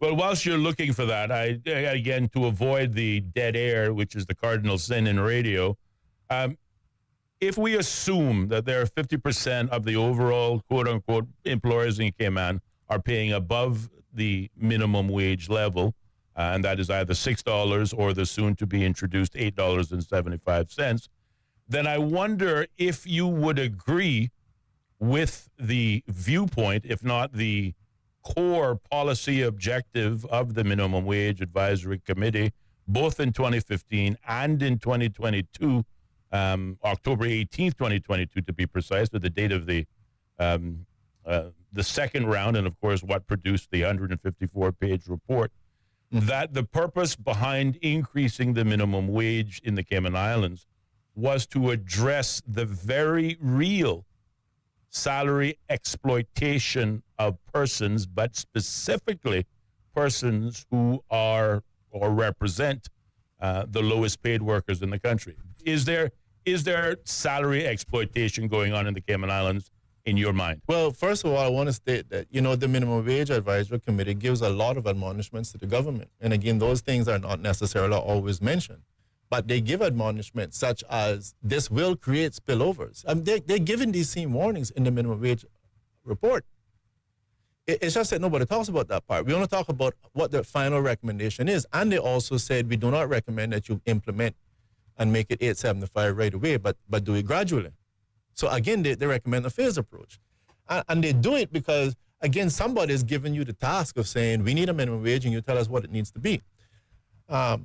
I definitely think that there's all levels of exploitation probably going on in Cayman. I mean, you read some of the stuff that, helpers have to go through, and I could go on to what Caymanians have to go through. There's always all of this. So there's no doubt that we have all of those challenges. But again, keeping it narrowly focused to minimum wage and trying to really just understand what is that 50% increase in the salary for 10,000 people going to do. That's the one thing I'm trying to determine, because I think that what we will determine is that it's just going to further inflate the price. And then where does that become a challenge? Simply because you don't have persons that either have the wherewithal or the desire to go out and to tackle the real issues. Small businesses, according to ESO, which is a small business is defined as 1 to 10 employees, represent 55 to 60% of all local businesses. Employ roughly 37% of total private sector workforce, 11 to 12,000 workers. Micro businesses, fewer than 5 employees. According to the Trade and Business License Board, there have been 8,200 micro and small businesses benefiting from the small business incentive programs. So you're looking at this. This is a massive amount of people. Small businesses between 1 and 10, again, micro, 8,200. You're talking somewhere anywhere between 37% to 50% of businesses at least that are small and micro. And I think that's a very valuable calculation because, to your point, you keep saying, and the Minimum Wage Advisory Committee acknowledges this, that only about 2,000 Caymanians are going to benefit from a minimum wage. 2,029, right. But you just stated that there are over 55 to 60% micro and small businesses that employ or that are made up of local businesses, employing 37% of the overall Caymanian labor force. So that very statement, that very calculation, 37% of the total labor force and only 2,000 of which are going to benefit from minimum wage, clearly suggests that there are some micro and small businesses, to my original question, are paying more or above than minimum wage. So the whole affordability factor of, is really going to hurt the little guy. That kind of argument is somewhat dismantled by those figures that suggest 37% of all labor is employed by micro and small businesses, clearly suggests that not all micro and small businesses pay minimum wage salaries. In many cases, many of them pay more than minimum wage. Yes. Well, again, I see where you're going, but there are challenges, right? Because first of all, when ESO sends out these surveys, bear in mind that you're responsible for filling it out, but they all aren't filled out. We had the same issue when it came to the cruise service. It's like, guys, there's a reason to try to register and fill these out. It's so that people can have accurate data. So when the Minimum Wage Advisory Committee says that we estimate, and they're going to say we estimate because there's no way to factually know because all the info is not there, that 10,000 workers will be impacted by this, of which 2,395 approximately will be Caymanians. It's an estimate. It's grounded in some good, decent data, but by no means is it 100% accurate. So either way, we know according to that a rough estimate is at least 10,000 persons are going to be positively impacted by an increase in the minimum wage, which means that the person that we infer are making $6 or less. And so I'm saying, Mr. Harris, really what at the end of the day is the discussion and the argument. It is not, we can talk about the abuse we can talk about that on a different day or a different time. We can talk about all of those issues. The simple issue that I wish to cover is that is increasing, what is going to be the effect of increasing from $6? And you see, this is why, let me say this. I remember having this same discussion, like I said, on Cayman 27 years ago. And you know why nobody wants to discuss it? Because again, politically, we know what happens. You know, somebody just has to jump out. Here, this guy here, he coming like he don't care about people. I mean, he want people to starve. And then people, so nobody wants to discuss it. But I'm liberated. I'm free. Okay? I don't care if that's what somebody wants to say about me, because that's not the case. That's not the case. I do care about the person, and this is why I want to find a real solution to the problem. Not give you $6 now, then you come back again another year, I give you another $6, and this song and dance continues. And so the real question at hand that I want everyone to ask themselves is, what happens when you carry the salary of these 10,000 persons, 2,395, of which are Caymanians, from $6 to $8.75? Do we agree that immediately the Caymanian has to pay more in pensions? Do we agree that you're going to see an increase in the cost of the jerk chicken because that guy is also a person who has 3 or 4 minimum wage workers? Do we see the same thing happening in construction? Do we see the same thing happening in the guy that fixes your AC? Do we see the same thing in the guy that does your roofing? And the list goes on. If you do, then you have to see that your bills are going to be increasing simply as a result of moving from 6 to 8.75. And if we acknowledge that, yes, the little AC guy is going to increase because I saw him come to my house and he has 2 Jamaican workers. He comes there all the time. And I'm pretty sure he can have to pay more. And the same thing goes with this one and the same thing goes with that one. Then we can agree. It's going to increase the cost of living.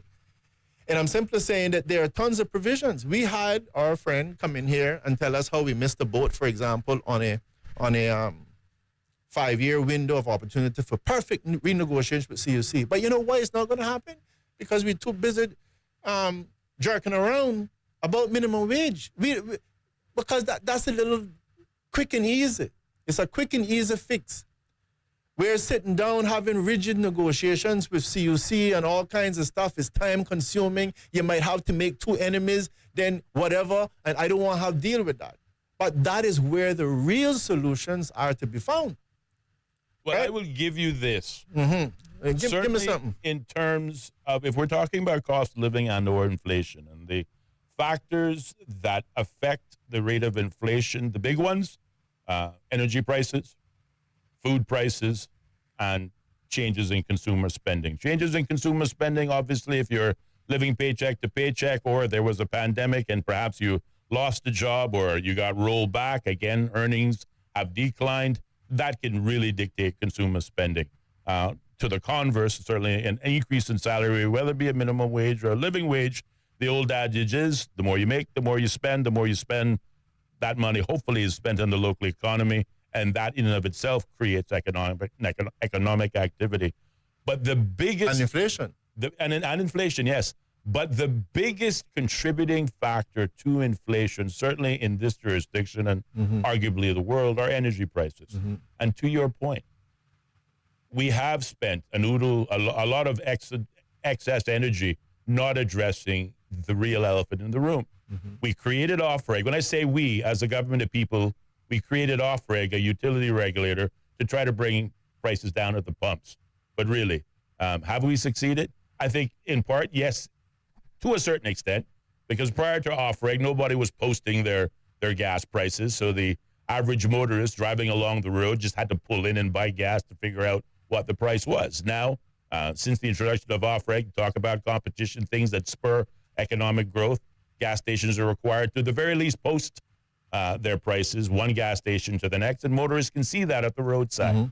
They also are required to post it on their websites, and if you want to see a summary view of all prices, you go online to OFREG's website, and they'll pick, the highest and the lowest of all the gas stations, and largely that guides consumers to, those who are price conscious, to choose where they buy their gas from and not necessarily be loyal to their neighborhood gas station because they know they're not always going to be the cheapest. So there have been some benefits to OFREG. But the whole exercise of regulating utilities to drive down the cost of living had failed because the major exercise, the major outcome has not been achieved. We mentioned CUC. Again, we missed the boat in terms of renegotiating the contract.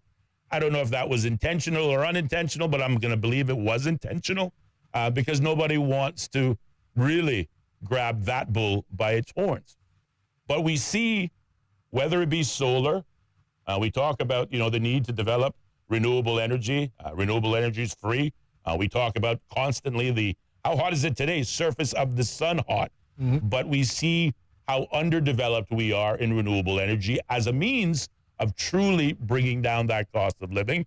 Some might argue the very existence of CUC being a part of the OFREG pro-competition process that would otherwise seek to see smaller, to James Whitaker's point, smaller, more independent renewable energy companies develop naturally to compete with the fossil fuel industry, have largely been held back because of the utility provider being the only ones with transmission and distribution. The only way it's going to get to your home, whether you get it from the sun or from diesel, is vis-a-vis the established transmission and distribution lines that CUC presently are the only ones to provide. So that in of itself is a hurdle, but no one's addressed that. In court, we have seen CUC fight against the introduction of the value for solar study.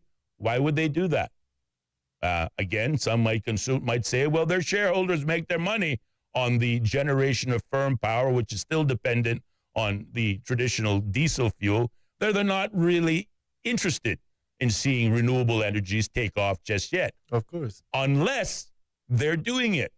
And we've seen CUC now find themselves, they stated it I think we can find the headlines that suggest that they believe in 5 years renewable energies will have the greatest impact on the cost of utilities, but they want to farm it. They want to set up a division and farm solar energy so it's all under one roof.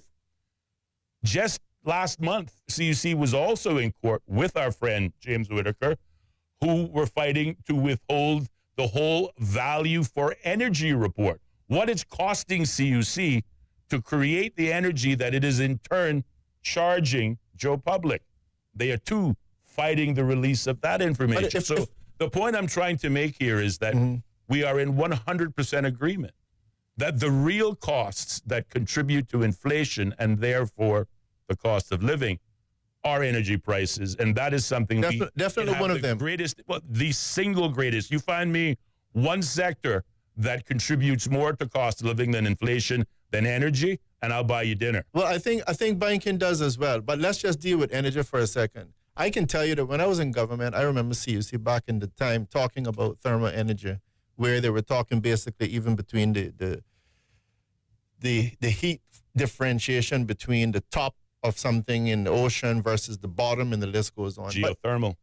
But bear in mind that there's no real incentive to do that. At the end of the day, the formula that they have right now works. It's I pay X amount for fuel, I pay X amount for generators, and when I do this, this works in a formula where I continue to make money. And if I got up and I'm going to put in that solar energy go, even if they control the solar energy plant, are they going to be able to switch it all out to solar, provide you with the same energy and charge you the same cost they're charging you now? They can't. That's not why we want it. We want it because we want to reduce costs. And the game that they have right now is working. This is what works for them, right? And I can't blame them for wanting to play the game that works for them. We need the government to make it that they have to play a different game. And I'm saying that's never going to happen as long as we can keep ourselves on this heroin of our drug of whatever it is, of the $6 to now $8.75 and next $8.75 to $12.50 or whatever it's going to be next. Banking, for example, another one. Why is it that our banks are increasing the mortgage rates when there's no real need in this economy to slow down the growth? You increase the interest rate to slow down the growth because it's an inflationary position. 50 seconds. They do it when it's advantageous to them. That's why they even put it on right away, but they delay in taking it off after 3 months, assuming they take it off at all. So there's a myriad of different things that has to be tackled, but it's never going to happen as long as we keep allowing the quick and easy to rule the day. Well, one comment coming in from the WhatsApp lines. Energy, bar none, is the leading cost of the islands. Cost of living in these islands. Banking doesn't even come close. Well, we want to hear more from you. 928-2562 is our WhatsApp number, or you can call us at 745-2626. But we do have to pause and take a short commercial break at 58 minutes past the hour of 5 o'clock. But keep it locked. The conversation on what really contributes to the cost of living, is it minimum wage or is it other factors, continues next right here on Straight Talk on Bobo FM. Bobo. The BBC's From Our Own Correspondent. In today's Russia, no one is allowed anywhere near the political stage if they pose a serious challenge to Vladimir Putin. Stories and reflections from our reporters around the world. There is a major sense of insecurity here. More people are coming in from Sudan every day. From Our Own Correspondent from the BBC. The home of the BBC World Service. This is Bobo FM. How can we understand the world better? The BBC World Service is a window onto the wider world. A vantage point from which to survey a new horizon. News, reports, and analysis from around the world. Stories we think matter. Different people from different societies. We get to the heart of global issues. News, stories, and global perspectives from the BBC World Service. The home of the BBC World Service. This is Bobo FM. The BBC is the world's most trusted news source. And Bobo 103.1 is where you'll find the BBC World Service. BBC News, the world news from the BBC. And the home of Cayman's most listened to talk shows. That's right, folks. Everyone is telling their mama about the cold hard truth. And welcome to Straight Talk. I'm your host, Austin Harris. And I'm Ellio Solomon. Across Cayman, on FM, online, and on your smart speaker. This is Bobo 103.1. This is Bobo 103.1, powered by Health Services Authority. At Health Services Authority, they are committed to caring for you. They are Cayman's largest and longest-standing healthcare provider, offering the most comprehensive range of inpatient, outpatient, and public health services at 9 different locations across all 3 islands. Across Cayman on 103.1 FM, online, and on your smart speaker. The home of the BBC World Service. This is Bobo 103.1. BBC News, I'm John Shea. Some of the world's biggest charities and aid agencies have issued a joint call for the Israeli and US-backed food distribution system in Gaza to be shut down immediately. Hundreds of Palestinians have been shot dead while trying to access aid from the Gaza Humanitarian Foundation. Here's Imogen Folks. The Gaza Humanitarian Foundation began work just a month ago, replacing 400 United Nations aid districts with just 4, guarded by Israeli troops and private security firms. Hundreds of Palestinians have been shot trying to access the aid. Today's statement from some of the world's biggest charities says the foundation is violating all norms of humanitarian work, forcing 2 million people into overcrowded, militarized zones where they face daily gunfire. Witnesses and medical staff in Gaza say more than 20 people were killed when a seafront cafe used by journalists and activists was hit by an Israeli airstrike. Videos appear to show the moment a missile hit Al-Baka cafe. Abu Odeh Al-Taturi witnessed the attack.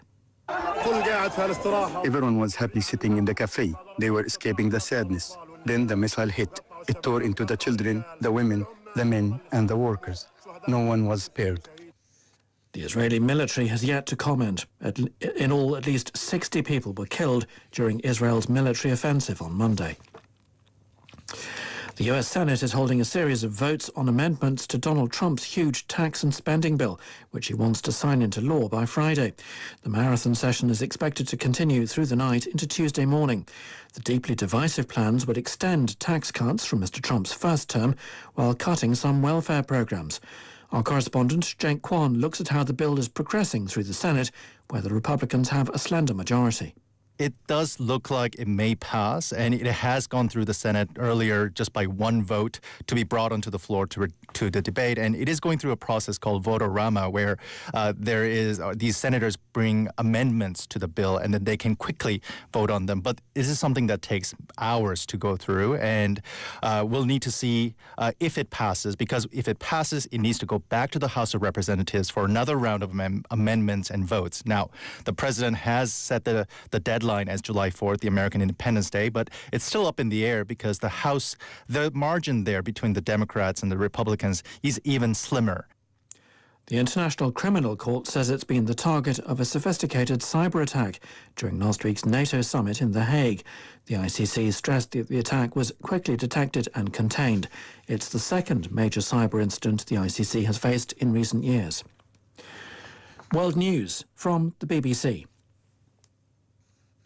Police in Turkey have arrested 3 employees of a leading satirical magazine for publishing a cartoon that appears to show the Prophet Muhammad. The Interior Minister said the cartoonist and the editor-in-chief of Leman magazine were among those detained. Orlando Teal reports. The cartoon shows 2 winged figures, assumed to be the Muslim prophets Mohammed and Moses, shaking hands in the sky above a city under missile bombardment. The cartoon could be seen as a commentary on religious harmony, but has caused anger in Turkey. The Interior Minister has shared a video of police detaining the cartoonist, dragging him upstairs with his hands tied behind him. Clashes have erupted outside the magazine's offices in Istanbul, with police firing rubber bullets on crowds of protesters. In a statement, the Lemon magazine has apologised to readers who felt offended, but denied the cartoon depicted the Prophet Muhammad. The family of a Kenyan street vendor who'd been on life support after being shot by the police say he has died. Boniface Kariuki was shot at close range at a protest in Nairobi 2 weeks ago. The National Human Rights Commission says at least 19 other people were killed during nationwide demonstrations demanding justice for the death in detention of a blogger. The family of a Ugandan member of parliament who'd been missing after being abducted over the weekend say he's been found alive, showing signs of having been tortured. Barnabas Tinkasimire is a member of the governing party, but has been an outspoken critic of some aspects of President Museveni's rule. Jurors in the sex trafficking trial of the rapper and music producer Sean Diddy Combs have begun considering a verdict. Over the past 7 weeks in New York, they've heard often lurid testimony from numerous witnesses. Combs has pleaded not guilty to racketeering conspiracy and 2 counts each of sex trafficking and transportation to engage in prostitution. BBC News.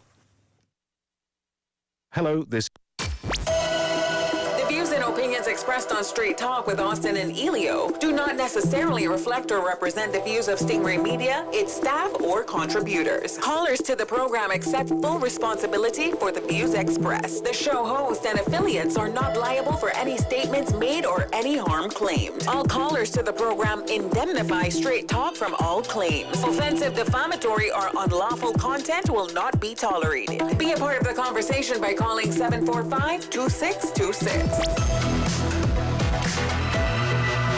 Now, here's Straight Talk with Austin and Ellio on Bobo 103.1. And welcome back, hey man, to more Straight Talk here on Bobo 103.1 FM as we move into our final half hour with the time in studios now 7 minutes past the hour of 6 o'clock.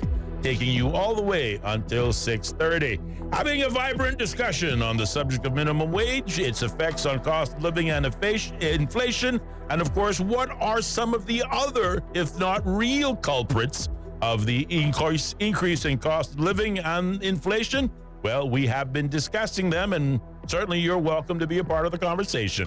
745-2626 is the number in studios if you want to call in and lend your voice to our discussions, or you can reach out to us on our WhatsApp number 928-2562, and from there you can either share a WhatsApp audio note or a traditional WhatsApp text message.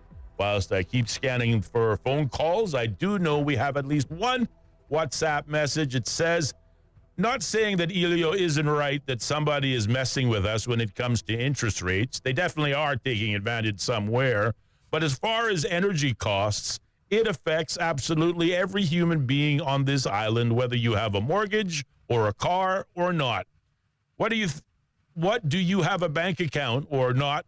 Whether you have a bank account or not, there's plenty of people on this island. I don't have a bank account, but everybody has to buy food. I'm pretty much sure everybody has to pay rent. And all of that is affected by the cost of energy. You cannot rob a construction site you cannot rob a construction site of their cash payroll if the workers had bank accounts, right? You follow me? Ellio, there's that comment. Though I see a caller back, let's stick a pin. Let's go to the phone lines. Good evening, caller. You're on the air. Good afternoon, Austin, Ellio. Good afternoon, sir. How are you? Good.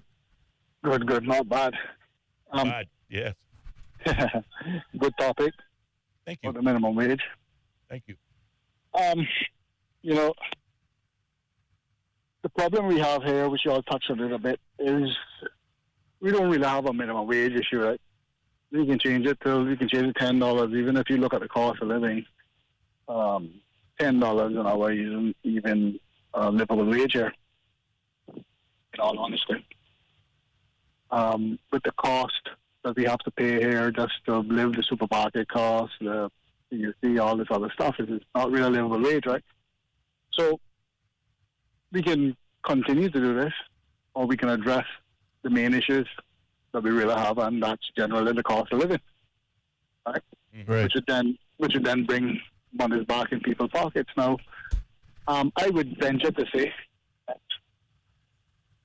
the indices that we get hurt by a minimum wage would be probably tourists, most of them, because your service industry is they're paying those kind of salaries. Your security guards is getting those kind of salaries, and some garden companies getting those kind of salaries, right? So generally what they'll do is put the prices up. But my question is, in the service industry, like the hotels, they normally put their wages based on also grads, which should not be, right? Okay? So I want to know, if we change it to the 875, is that 875 plus grads, or do these hotels still get to do the same thing as in adding grads and saying that's your wage? I think the labor law and the Labor Act addresses that.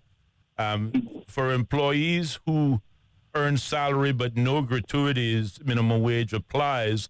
But for employees who earn a salary and gratuities, then minimum wage does not apply because it takes obviously the value of that salary higher. Right, but that's a problem, right? Because gratuities is when you serve somebody and I leave a tip for you. Yes. Okay? So I also have a problem with that being added to anybody's wage, because that's a tip that you're supposed to get. So your minimum wage should be your minimum wage, and if you serve me well and I leave you gratuities, right? Then that should be your gratuities and your extra. What the Minimum Wage Advisory Committee is saying, that no more than 25% of the minimum wage may come from gratuities, which means at least 75% must be paid directly as a base pay. Mm-hmm. Mm-hmm. Okay. So, obviously, you were saying before, which I agree with, your prices will naturally go up because people just seem to put the prices up, so then they have the cost of living across those industries to go up. Right. Right? And I believe the true elephant in the room is we need to look at the cost of living. We need to look at people that are working here that probably only getting 5 hours a week and people turning permits for them. Right? We need to look at people that just pulling out permits for people and just having them pay them to have a permit. Right? Because that's a trickle-down effect of crime, of all this other stuff that you see in Ireland, right? So, putting up the minimum wage is okay, but we have to address the elephant in the room when it comes to the cost of living. And unless we do that, we can continue to put it up to whatever you want, right? Unless we address the cost of living, period, then the wages that you make really doesn't make any difference. Correct. Okay? So you're starting back from ground zero. It sounds good. It's a sound bite, right? And it feels good, I suppose, until you go to the supermarket or you go to the store or you go to these things and you realize, well, yeah, it went up by X amount because I had to pay X amount, right? And Cayman, let's face it, right? Cayman is not a cheap place to run a business, okay? Okay, Cayman is very expensive to run a business. Yes. Right? Okay? So no, I'm not saying that you don't have some businesses out there that are being very disingenuous to their employees, because you have that. Right? But you have employees out there that are very good, and it's difficult here to run a business with what you have and what you're doing in Cayman in the business it is, right? So we need to look at a happy medium. We need to be able to address the main issues and stop putting band-aids on these problems, because it's easy to, as you said, it's easy to do this stuff and it's nice and it feel good until you realize that everything else go up and you're back at where you started. Correct. Right?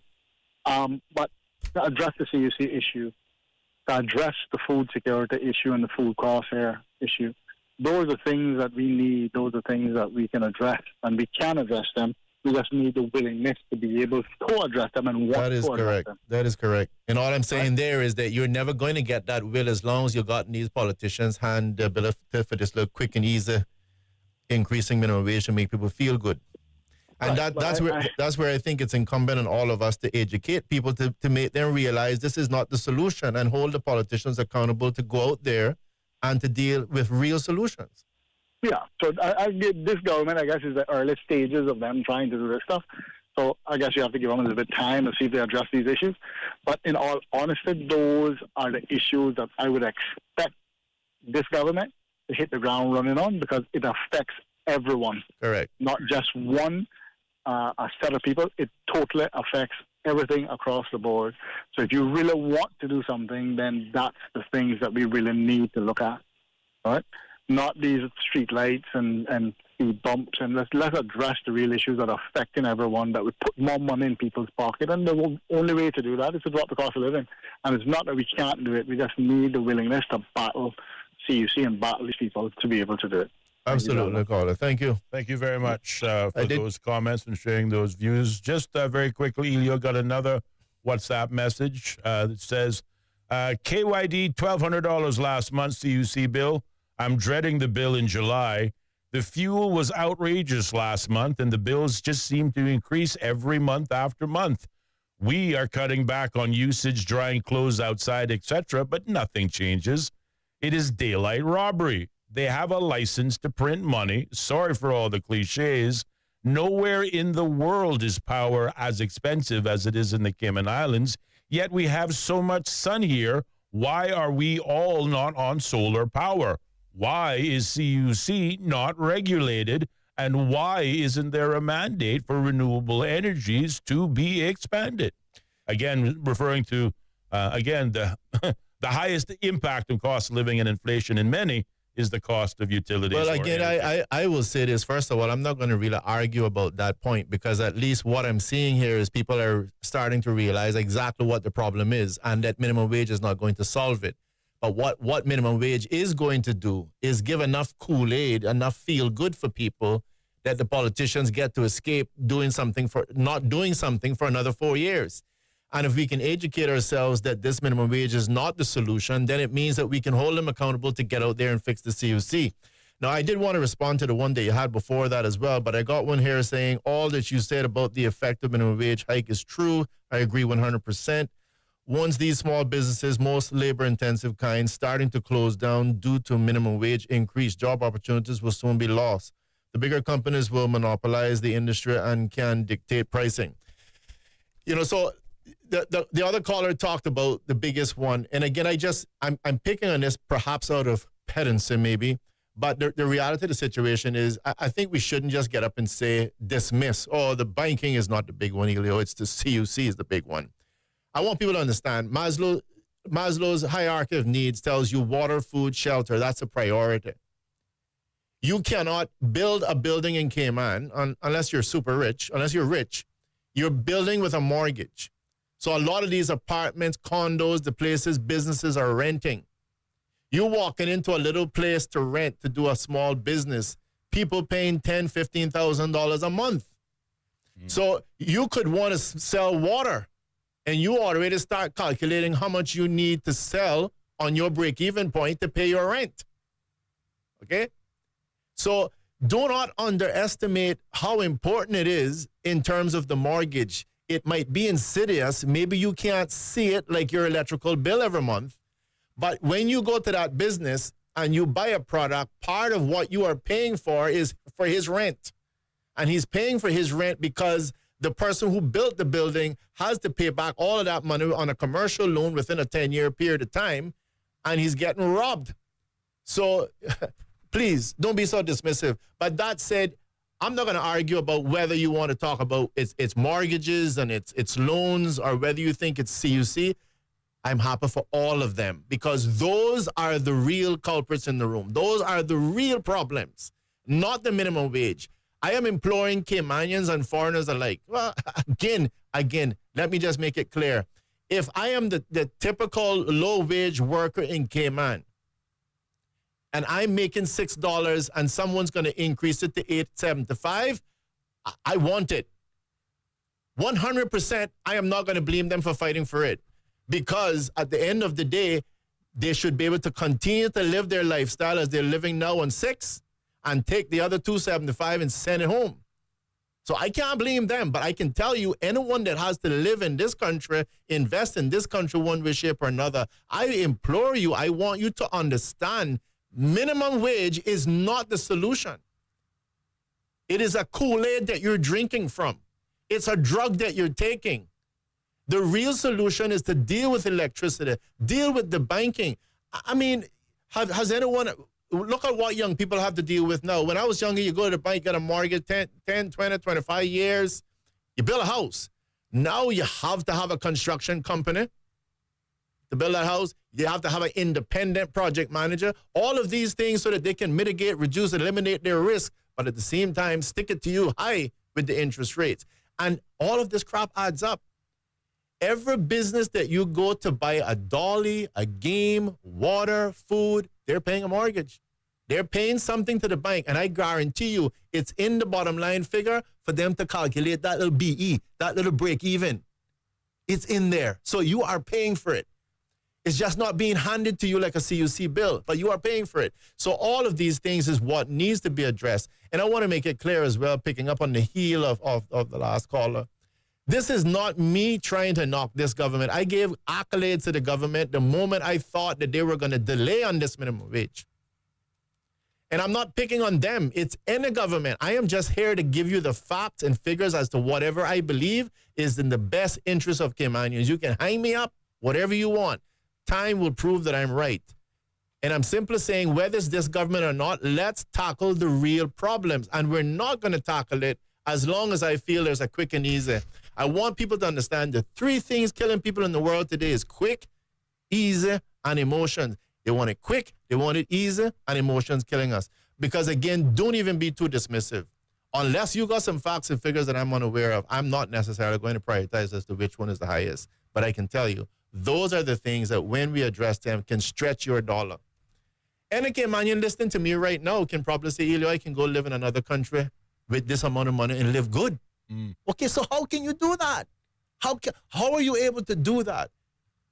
That's the same thing we want in Cayman. We can do it. But we're never going to do it. How many times you and I sit there, I got a good plan. You know, I'm going to start working out this new year. Austin, I'm working out. Do we work out? No. We end up sitting on the couch, eating more food and more junk. You know why? Because one's easy. One's more I difficult. noticed the burpees have stopped during the commercial break. I do my burpees, but I just don't want to make my friends jealous. You know, I'm tired of hearing you crying. Crying. Hey, why are you doing that again? Because you say you're trying to make me feel bad about it. I'm like, no, I'm just working out. I get tired watching you do it. And like, boy, you know, it's like the runner. Oh, why do you run? Because I feel great after a run. It's not rocket science. You've stopped running. Of course you feel great. It's not the running that's doing it. It's stopping. Good God. It's all that beautiful blood circulation. I went for a run this morning, man. It feels good. And then you sleep good afterwards. You know, some people say they can't sleep, but I sleep better after I work out. But, you know, like I'm saying, I hope the Caymanians can feel my heart in this. This is not about, like I said, no one's been paying me a salary as far as I'm aware of since 2018. But at the end of the day, it's about you are going to be destroying a lot of small businesses. I'm telling you. I'm not asking. I'm telling you, you're going to destroy a lot of small businesses. And if they aren't destroyed, you're going to end up paying to keep them going, because that AC guy, the guy who comes to fix your roof, the guy who comes to lay your tile, including me, I'm going to charge you more. You're not going to stick another $1,500 bill on me, and then somehow I'm supposed to go, oh, well, I'm just going to eat this. No, I need to survive too. And so I'm going to just pass it along to you, the consumer. And the other guy is going to do the same thing, you know? So you need to be thinking, we all need to be thinking when somebody's just saying, we're giving these people 50% increase. And so I don't want anyone to think I'm just knocking the government or I'm knocking foreign nationals for getting it. No, I'm not. I'm just simply saying it is not the solution for Cayman. What is the solution is normally the difficult route, not the easy one. The difficult one. Putting the weights down is easy. Picking them up and curling them is hard. That's the right one. Okay? Putting the cake down is hard. Putting it in your mouth is easy. And it's the same thing. The stuff that is easy to do, chances are is not the right one. And a minimum wage implementation. See how easy they solve the world's problem? Madam Speaker, Mr. Speaker, with a stroke of a pen, I would like to say that we shall be implementing a minimum wage of $8.75. And then first reading, second, third reading, we're done. You see how easy that was? That in itself should tell you that that's not the solution. No, what is the solution? Is gearing yourself up to lose some friends because you can call Richard down at CUC and say, you can prepare your pen and paper, sharpen your pencil, boy. We come to negotiate. And then you can make some enemies and all the pension people, like when I brought the pension amendment, 28 up them up inside the room, looking for the biggest rope they can find for me. No, you got to be prepared to negotiate. And you got to be able to fight. And maybe like Mr. Pearson did years ago, you got to fight for a couple of years. But when you come out winning, the people win. Because remember when you had to be paying your arm and your leg and half of your ass to run a cell phone? You had to do that to run. I keep it exciting. You had to do that to run the cell phone, Austin. They even had it that the calling party pays. The one who were receiving were paying. The one who were calling were paying. But those things went away, right? You know how they went away? Difficult negotiations. That's how it happened. That's how it happened. And it's nothing different about our electrical bill. It's going to take someone with the cojones to be able to sit and say, I'm going to lose a couple of friends. I might even lose my seat, but I'm going to do it. And it's the same nonsense. I'll get it back on the cruise ships. It's the same nonsense again. Listening to nonsense like the world is just built somehow on some fairy tale. Listen, hard work and sacrifices. You don't get anything at the end of the day without some sacrifices. So I implore you to tell your friends. And why am I saying to you, what time is it? I'm always out of time. 6:25. Why am I telling you this? I am telling you this, ladies and gentlemen, because I have been here just as long as some of you, some longer than some, and some of you have been here longer than me. And every 4 years that pass, what is really passing is 4 more years off your life.